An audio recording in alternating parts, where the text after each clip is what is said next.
ակցիան իրականացվում է, շարունակվում է, մենք կզրուցենք Մետաքսե Հակոբյանի հետ, Արցախի Հանրապետությունից պատգամավոր։ Տիկին Հակոբյան, տեսեք, մենք այս թեմային անդրադարձել ենք մինչ նաև այս ակցիաները հավաքական իշխանությունների կողմից կամ շրջանակների կողմից իրենց հարող գեներացվում է, այսպես ասած,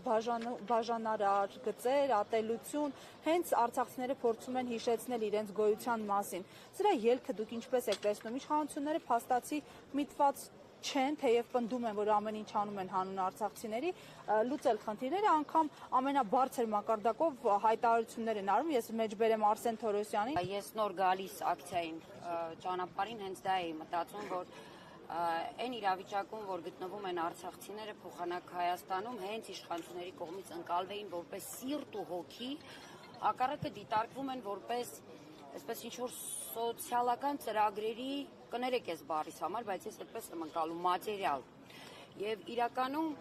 ես չեմ կարծում, որ տեղահանված ցեղասպանությունից մազապուրծ եղած հայրենակիցներին որպես բեռ է պետք դիտարկել։ Սա ամենասարսափելին է, ել չեմ ասում շարունակությունը, որ այո, բարձրախոսները քփեական շատ հաճախ չեն զլանում նաև ձևակերպումներ անել, ներկայացնելով արցախցիներին որպես վտանգ եւ արցախցի եզրույթը որպես վտանգ Հայաստանի Հանրապետության համար։ Բնական է, որ այն բոլոր ծրագրերը, որ այսօր դա կլինի սոցիալական ծրագիր, չգիտեմ, տարբեր տեսակի ծրագրեր, որի մասին խոսում է, կառավարության ղեկավարը, ես ես վստահաբար եմ ասում, այդ բոլոր ծրագրերը միտված են վերացնելու արցախցի, Արցախ եզրույթը, վերացնելու արցախցու ներկայությունը, արցախցու գոյությունը, վերացնելու եւ կոտրելու արցախցուն ընդհանրապես, որպեսզի արցախցին հենց հասարակության կողմից քարկոծվի եւ գլուխը կախ մանգա հասարակության մեջ կամ թողնի ուղակի հեռանա Հայաստանից։ Այս ամեն ինչը այդպես է դիտարկվում, բայց իրենք նաև խեղաթյուրում են մեր բոլոր պահանջները։ Մենք երբևէ Հայաստանի կառավարությունից չենք պահանջել փող։ Ես ուղիղ եմ ասում, հա, ամեն ինչ իր անունով եմ ասում։ Մենք չենք պահանջել սեփական բնակարաններ կամ սեփական, չգիտեմ, ունեցվածք այստեղ։ Ոչ, առ այսօր Արցախցու պահանջը առաջին իսկ օրվանից մինչ այս պահը արժանապատիվ կեցության հնարավորությունն է Հայաստանի Հանրապետությունում, մեր հայրենիքի մյուս հատվածում։ Որովհետև ցանկացած արցախցի այստեղ կանգնածներին յուրաքանչյուրին կհանդիպեք, եթե հարցնեք, իր երազանքում միայն իր բնորան վերադառնալն է։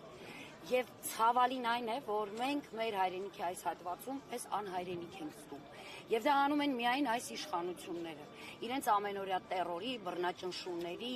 այդ խարանի, որ դրել են մեր բոլորի ճակատներին, եւ նաեւ այն ողորմելի վիճակի նկարագրությունը, որ իրենք փորձում են անընդհատ տալ։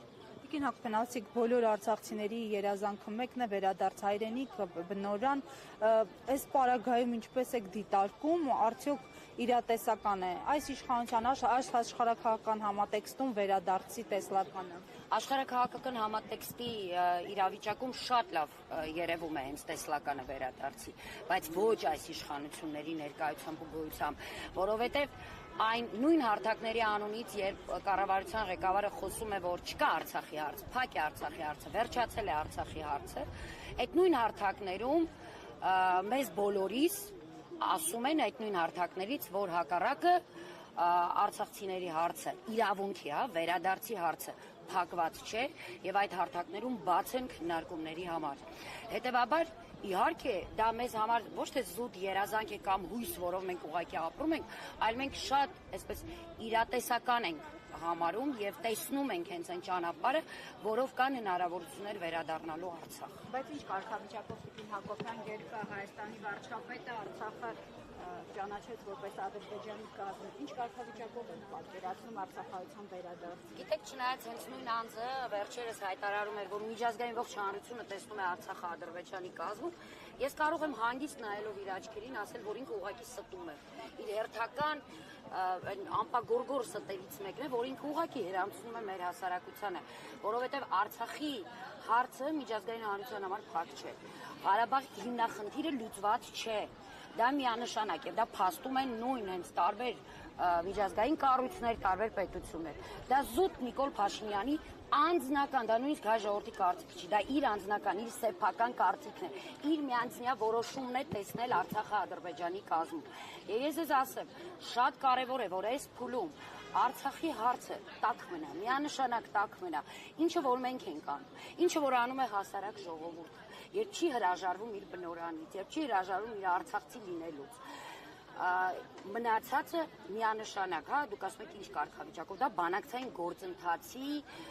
ժամանակ է որոշվելու։ Ես ցավոք սրտի բնական է եւ մենք բոլորս հույս չունենք, որ դա կարող է տեղի ունենալ այս իշխանությունների օրոք, բայց մենք ունենք առաքելություն տակ պահել այդ հարցը այնքան, մինչ Հայաստանում չեն լինի նման իշխանություն։ Իդին Հակոբյան այսօր 2015-19 Նիկոլ Փաշինյանը Արցախի հրապարակից բարձրաձայն Արցախը համարեց Հայաստանի կազմում,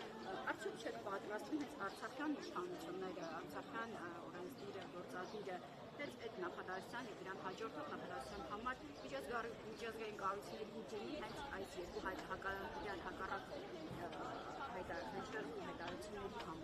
Այո, 2019-ի ամռաններ, ձայնեմ, 2019-ի ամռաններ, երբ հայտարարեց Փաշինյանը, բայց գիտեք, իրականում մենք միշտ դիտարկել ենք այն թիմով միջազգային ատյաններում հայցեր է ներկայացնում եւ բավականին արդյունավետ իրենք աշխատանքներ տարել են այդ ընթացքում։ Միանշանակ իհարկե, եթե մենք հիմա վերջնականապես, հա, տեսնենք այն իրավիճակը, որ անում է Հայաստանի իշխանությունը, այսինքն այլևս որևէ հայց միջազգային դատարաններում, որևէ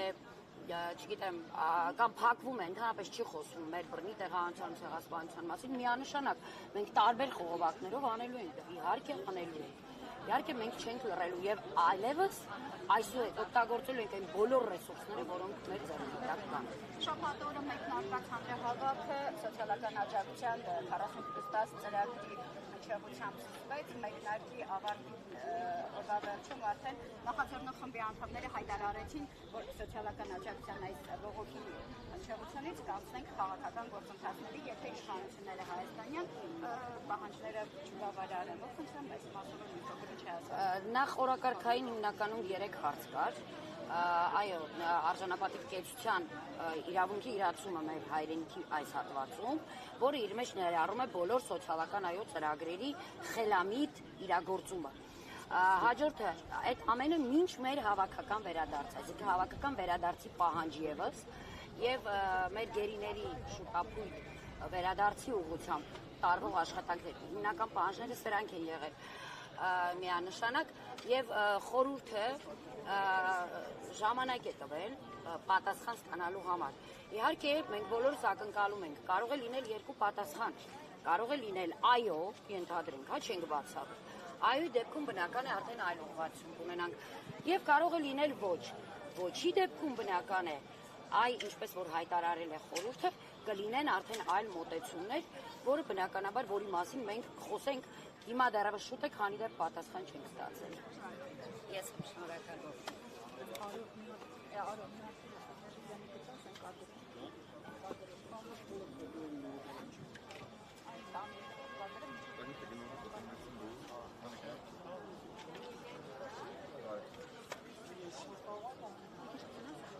Կարճ մեկնաբանություն եւ Մարիամ Աբրահամյանը ներկայացրեց, բայց այստեղ 3 հիմնական պահանջներով